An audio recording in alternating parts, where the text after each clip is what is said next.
Jérémie, chapitre 17. Est-ce que ça vous plaît, Jérémie? Je suis d'accord, les oracles se ressemblent tous un peu. Enfin, il y a des pépites quand même. Et puis vous allez voir, alors pour le coup, dans quelques chapitres, tenez-vous bien, il va y avoir une envolée. Ouh, quand j'ai découvert ça, oh là là là là, j'en ai pas dormi de la nuit tellement j'étais surexcité. Bon, en tout cas, là, le chapitre va commencer par un très beau petit verset, à la fois de très beau et de très dur. Le péché de Judas est inscrit avec un burin de fer, avec une pointe de diamant. Il est gravé sur la tablette de leur cœur et aux cornes de leur autel.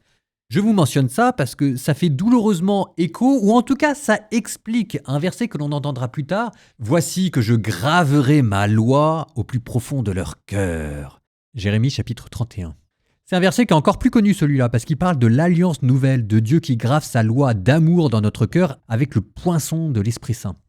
Avant cette alliance où Dieu va graver sa loi dans notre cœur, vous aviez d'abord une autre loi gravée à coups de burin de fer à pointe de diamant, et c'était la loi du péché inscrite au plus profond de notre cœur. Il faut qu'une loi chasse l'autre.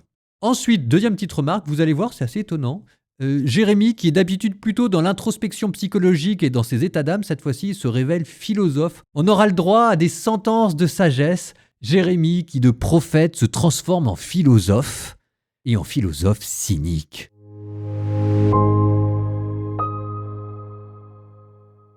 Le péché de Judas est inscrit avec un burin de fer, avec une pointe de diamant. Il est gravé sur la tablette de leur cœur et aux cornes de leurs autels. Ainsi leurs fils en feront-ils mémoire sur leurs autels et sur leurs poteaux sacrés, près des arbres verts sur les collines élevées. Ô ma montagne, au milieu des champs, je livrerai en butin ta richesse, tous tes trésors, à cause du péché de tes lieux sacrés sur l'ensemble de ton territoire. Tu abandonneras toi-même l'héritage que je t'ai donné, et je t'asservirai à tes ennemis, dans un pays que tu ne connais pas, car vous avez allumé le feu de ma colère, qui brûlera pour toujours. Ainsi parle le Seigneur. Maudit soit l'homme qui met sa foi dans un mortel, qui s'appuie sur un être de chair tandis que son cœur se détourne du Seigneur. Il sera comme un buisson sur une terre désolée, il ne verra pas venir le bonheur, il aura pour demeure les lieux arides du désert, une terre salée, inhabitable. Béni soit l'homme qui met sa foi dans le Seigneur, dont le Seigneur est la confiance. Il sera comme un arbre planté près des eaux, qui pousse vers les courants ses racines. Il ne craint pas quand vient la chaleur, son feuillage reste vert. L'année de la sécheresse, il est sans inquiétude, il ne manque pas de porter du fruit. Rien n'est plus faux que le cœur de l'homme, il est incurable. Qui peut le connaître? Moi, le Seigneur, qui pénètre les cœurs et qui scrute les reins, afin de rendre à chacun selon sa conduite, selon le fruit de ses actes. La perdrix couve des œufs qu'elle n'a pas pondus, tel est celui qui s'enrichit injustement. Au milieu de ses jours, la richesse l'abandonne, et en fin de compte, il n'est qu'un sot. Trône de la gloire, élevé dès l'origine, tel est notre lieu saint. Seigneur, espoir d'Israël, tous ceux qui t'abandonnent seront couverts de honte, ils seront inscrits dans la terre, ceux qui se détournent de toi, car ils ont abandonné le Seigneur, la source d'eau vive. Guéris-moi, Seigneur, et je serai guéri. Sauve-moi, et je serai sauvé, car tu es ma louange. Voici ce qu'ils me disent. Où donc est la parole du Seigneur? Qu'elle vienne. Moi pourtant, je ne me suis pas hâté derrière toi pour annoncer le malheur. Je n'ai pas désiré le jour fatal, tu le sais bien. Ce qui sort de mes lèvres est à découvert devant toi. Ne deviens pas pour moi une cause d'effroi, toi mon refuge au jour du malheur. Qu'ils aient honte, mes persécuteurs, et que moi, je n'ai pas honte. Qu'ils soient effrayés et non pas moi. Fais venir sur eux le jour du malheur, et brise-les d'une double brisure. Ainsi m'a parlé le Seigneur. Va et tiens-toi à la porte des fils du peuple, par où entrent et sortent les rois de Juda, et à toutes les portes de Jérusalem. Tu leur diras, écoutez la parole du Seigneur, roi de Juda, tout Juda et tous les habitants de Jérusalem. vous qui y entrez par ces portes. Ainsi parle le Seigneur. Prenez garde à vous-même et ne transportez aucun fardeau le jour du sabbat. N'en faites pas entrer par les portes de Jérusalem le jour du sabbat. Ne faites sortir aucun fardeau de vos maisons et ne faites aucun travail. Sanctifiez le jour du sabbat, comme je l'ai ordonné à vos pères.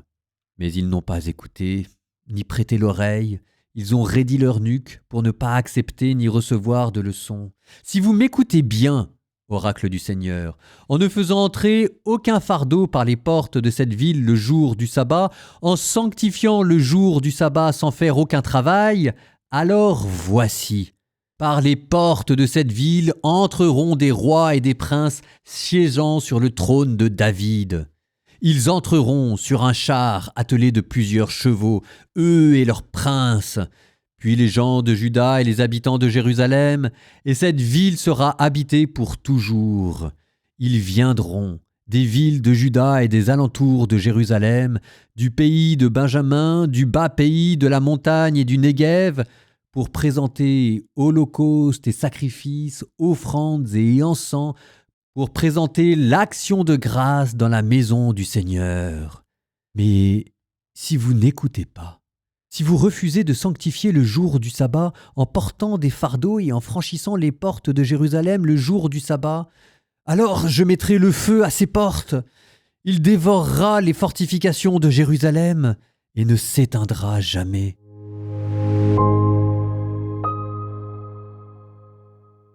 Vous avez noté à la fin cette exhortation sur le sabbat. Alors le sabbat, tout le monde connaît, le 7e jour, honorer le jour du Seigneur et rentrer dans le repos et la contemplation. Ce qui est intéressant, c'est de voir que Jérémie en fait un enjeu national. Si jamais vous respectez le sabbat, les nations viendront et convergeront à Jérusalem pour adorer Dieu. Si vous ne respectez pas le sabbat, si vous portez des fardeaux, dans ce cas-là, Jérusalem sera rasiée et incendiée. Qui vous expliquera plus tard pourquoi est-ce que les pharisiens étaient particulièrement énervés quand Jésus ne respectait pas à leurs yeux le sabbat. Parce qu'en fait, c'était devenu un enjeu national. Si Jésus ne respectait pas le sabbat et enseignait à ne pas respecter le sabbat, les mêmes causes produisant les mêmes effets, à nouveau, la nation serait envahie. En ne respectant pas le sabbat pour les pharisiens, Jésus mettait en jeu la sécurité nationale. C'est à prendre au pied de la lettre, Jésus ne respectant pas le sabbat et enseignant à leurs yeux à ne pas respecter le sabbat, ça allait priver Israël de la protection divine et l'Empire romain allait venir pour tout détruire. Il vaut mieux qu'un homme meure plutôt que toute la nation ne périsse. Ça, c'est ce que dira plus tard le grand prêtre et ce sera la cause de la crucifixion de Jésus. Il y en avait beaucoup, mais il y avait aussi cette question du sabbat. C'est pas seulement une question de rite religieux ou d'observance. C'était une question militaire à l'époque. Sauf que ce que les pharisiens n'avaient pas compris, c'est que quand Dieu dit « ne portez pas de fardeau », c'est peut-être pas à prendre au sens littéral, mais ne portez pas de fardeau, ça veut dire ne portez pas le fardeau du péché. Il y avait là un minimum de bon sens prophétique qui manifestement a été perdu en cours de route. Ceci dit, à la décharge des pharisiens et des sadducéens, c'est vrai aussi qu'à chaque fois que Jésus avait l'initiative d'un miracle de guérison, il se débrouillait toujours pour faire ça le jour du sabbat. Il y a plein de miracles de guérison, il y en a tous les jours de la semaine, mais ça c'est quand les gens viennent voir Jésus. Quand c'est Jésus qui, de sa propre initiative, motu proprio comme on dit en latin, propose une guérison, c'est toujours le jour du sabbat. Mais là aussi, il y avait une leçon à en tirer. Nous terminons par une prière.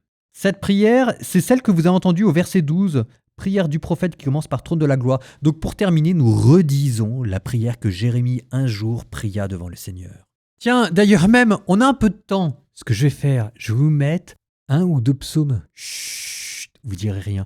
Moi, ça me permettra d'être un peu plus à l'aise sur le planning, d'accord ? Et puis après, on termine sur la prière. Planning. Psaume 124. Qui s'appuie sur le Seigneur ressemble au mont Sion. Il est inébranlable, il demeure à jamais. Jérusalem, des montagnes l'entourent. Ainsi le Seigneur, il entoure son peuple maintenant et toujours. Jamais le sceptre de l'impie ne pèsera sur la part des justes, de la part que la main des justes ne se tende vers l'idole. Sois bon pour qui est bon, Seigneur, pour l'homme au cœur droit. Mais ceux qui rusent et qui trahissent, que Que le Seigneur les rejette avec les méchants. Paix sur Israël. Au nom du Père et du Fils et du Saint-Esprit. Amen. Trône de la gloire, élevé dès l'origine, tel est notre lieu saint. Seigneur, espoir d'Israël. Tous ceux qui t'abandonnent seront couverts de honte, ils seront inscrits dans la terre, ceux qui se détournent de toi, car ils ont abandonné le Seigneur, la source d'eau vive. Guéris-moi, Seigneur, et je serai guéri. Sauve-moi, et je serai sauvé, car c'est toi qui es ma louange.